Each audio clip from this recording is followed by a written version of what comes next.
What's going on, guys? Credit Solutionist here from FixMyFICONow.com. So you want to know if I think you should apply for Navy Federal Credit Union without using any documentation. And y'all, I got to give you an update on whether or not I got audited. As you know, last Labor Day weekend, I applied for Navy Federal Credit Union and got approved without any documentation whatsoever. Y'all, I got to give you the update. Stay tuned.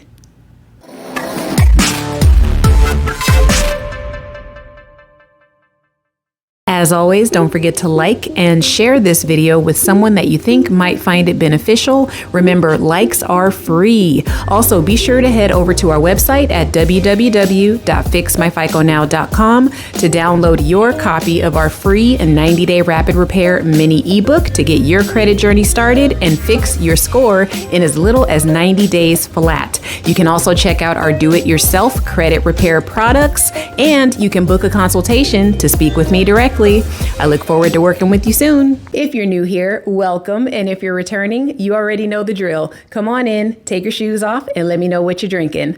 I got you. Now, before we get into whether or not I think it's a good idea to apply for Navy Federal Credit Union membership without documentation, I got to have a moment of transparency with you. If you haven't seen my first video where I tell you how I got my membership, I applied over the phone about a year ago and wasn't asked for any documentation whatsoever and got approved.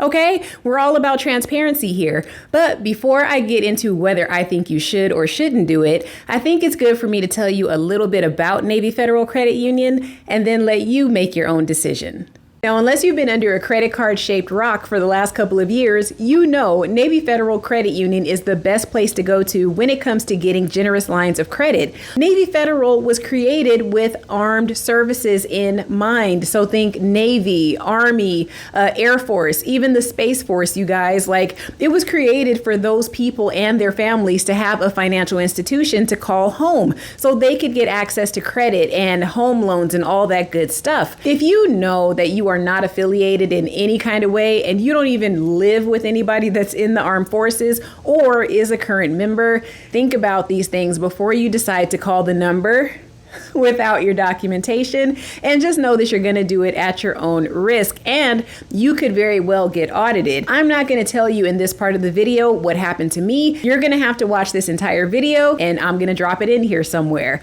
Now, let's talk about Navy Federal though. They have grown in popularity so much since their inception in 1933. Back then, y'all, they only had 7 members. Now they have like 11 million as of 2022. Can you imagine how hard it has got to be for them to keep track of each and every one of those 11 million people and then try to figure out if each one of them got in under legit circumstances? It's gotta be hard. What do you need to actually get this membership? Besides having the relationship with someone in the armed forces or a veteran, you have to have a government issued ID, a social security card, and you also have to have a source to fund your account with.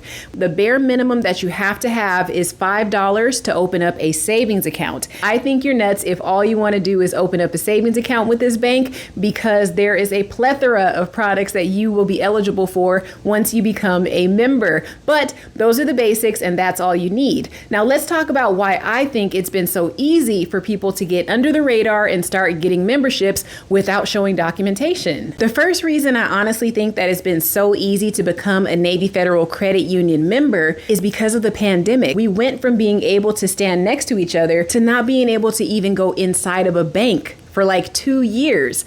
Navy Federal was very cognizant of this, so they wanted to make it easier for people to get membership. Even the Veterans Affairs offices were closed to the public. So imagine having to go into an office to get your documentation to get your membership. It was impossible. Navy Federal Credit Union did not want to be part of pushing people away just because they could not access the documents. The second reason I think they've been so lenient is when I think about the average age of a person that enlists in any of the armed services, it's about 18 years to 24 years old.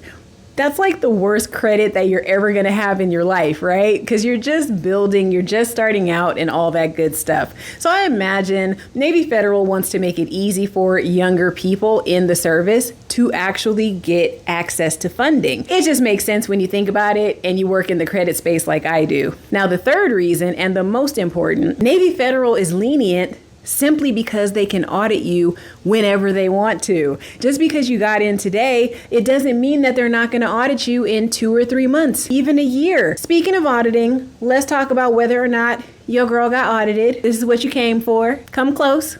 Y'all, I didn't get audited. That thumbnail was clickbait, y'all. Nah, they ain't get your girl.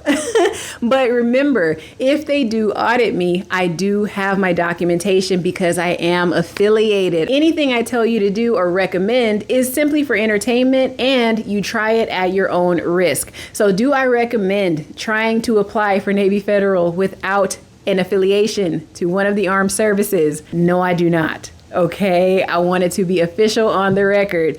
If you call this 800 number right here, you do so at your own risk, all right? That's my story, and I'm sticking to it. If you want to check out some of the hacks that I've used that I know for sure work with this credit union, you can do so right here.